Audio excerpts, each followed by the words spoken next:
নমস্কার বন্ধুরা, শিউলি রান্নাঘরে স্বাগতম। আজ ডিমের দুর্দান্ত স্বাদের নতুন ধরনের রেসিপি আপনাদের বানিয়ে দেখাবো।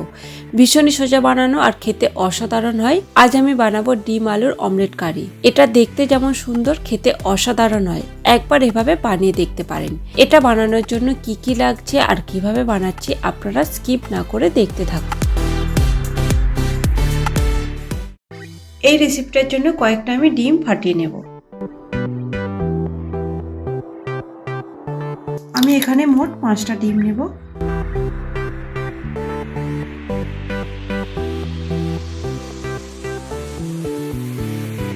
পাঁচটা ডিম ফাটিয়ে নিয়েছি। এবার এতে একটু লবণ দিয়ে দেব। এবার ডিমগুলোকে ভালো করে মিশিয়ে নেব।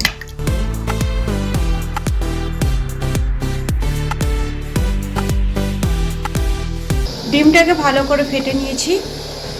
এই রেসিপিটার জন্য আরো কিছু লাগবে, সেইগুলো আমি কেটে নিয়েছি। এই রেসিপিটার জন্য আমি এখানে আলু নিয়েছি, আলুটাকে এইভাবে কেটে নিয়েছি দেখুন।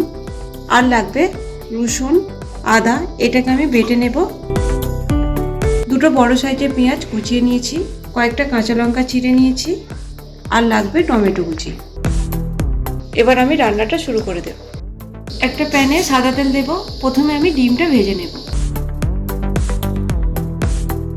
কড়াতে কিছুটা ডিম দিয়ে দেব, সবটা দেব না, হাফটা দেব।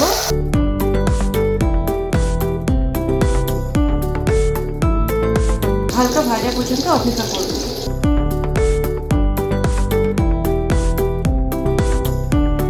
ডিমটা প্রায় ভাজা হয়ে গেছে। এবার রোলের মতো করে নেব।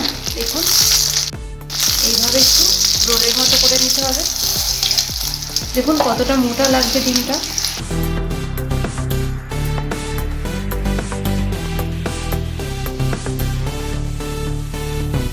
এবার এই ডিমটাকে পিস পিস করে কেটে নেব।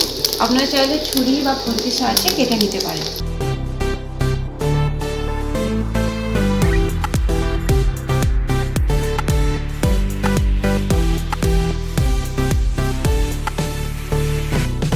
এই ডিমগুলো আমার ভাজা হয়ে গেছে, এবার তুলে নেব।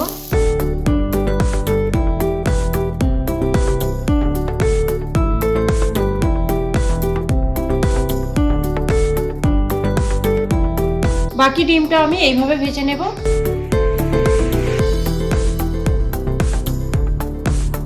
এটাকেও রোলের মতো করে নেব।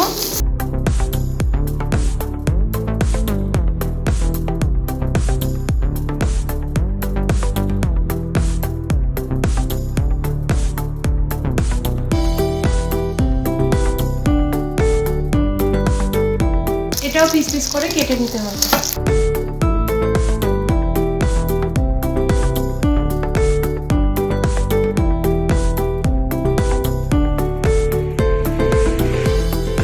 এগুলো আমার ভাজা হয়ে গেছে, এবার তুলে নেব।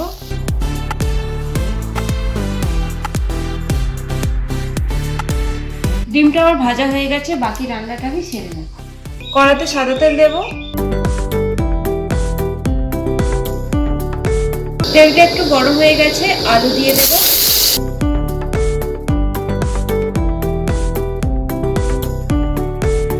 সামান্য হলুদ দিয়ে আলুটাকে কিছুক্ষণ ভেজে নেব।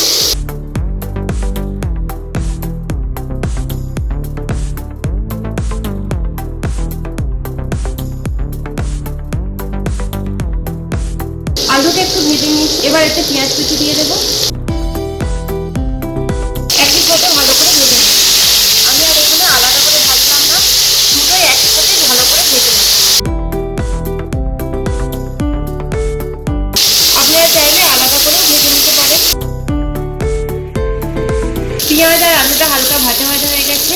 মাঝখানটা একটু ফাঁকা করে আদা রসুন বাটাটা দিয়ে দেব। একই সাথে ভালো করে ভেজে নিতে হবে। গ্যাসের আঁচটা এই সময় একেবারে কমিয়ে দেব।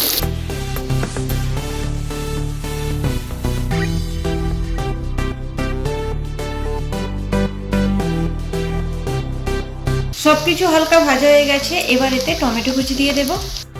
একটা বড় সাইজের টমেটো কুচিয়ে দিয়েছি, আর দিয়ে দেবো কয়েকটা কাঁচা লঙ্কা চিরা। অল্প করে লবণ দিয়ে দেব। এবার সব কিছুকে ভালো করে ভেজে নিতে হবে।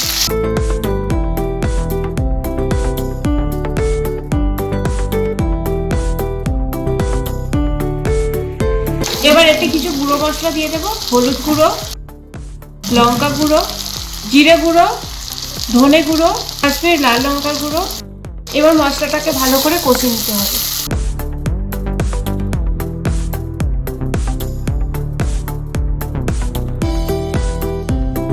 সামান্য জল দিয়ে ভালো করে কষে নেব।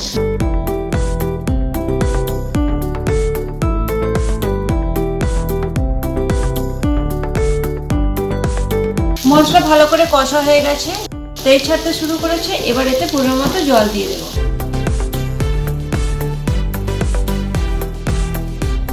গ্যাসের আঁচটা একটু বাড়িয়ে দেব। ভালো করে মিশিয়ে নেব আর একটু লবণ দিয়ে দেব।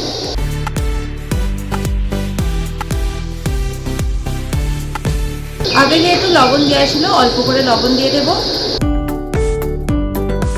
ঢাকনা দিয়ে গ্যাসের আঁচটা লো টু মিডিয়ামে রেখে কিছুক্ষণ রান্না করে নেব। 7 মিনিট পরে ফিরে এলাম।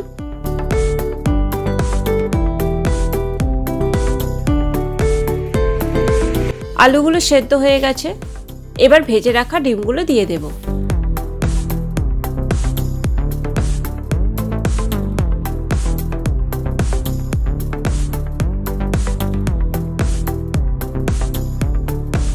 ডিমগুলো দেওয়ার পর বেশিক্ষণ ফোটাতে লাগবে না।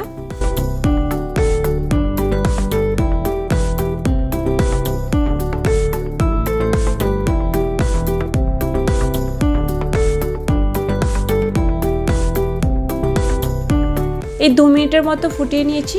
শুধু ডিমগুলো ভিজে গেলেই হবে। এবার এতে একটু গরম মশলা দিয়ে দেব।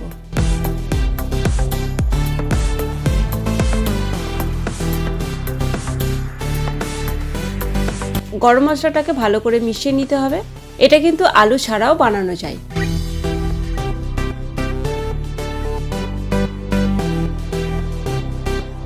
আমার ডিম আলুর অমলেট কারি তৈরি হয়ে গেছে। এবার নামিয়ে নেব।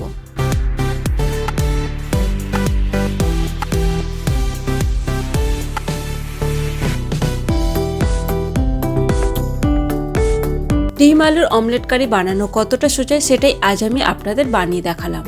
দেখুন কত সুন্দর দেখতে লাগছে আর খেতে অসাধারণ হয়েছিল। আপনারা বাড়িতে একবার এভাবে বানিয়ে দেখতে পারেন। এই রেসিপিটা আপনাদের কেমন লাগলো কমেন্ট করে অবশ্যই জানাবেন আর লাইক শেয়ার করতে ভুলবেন না।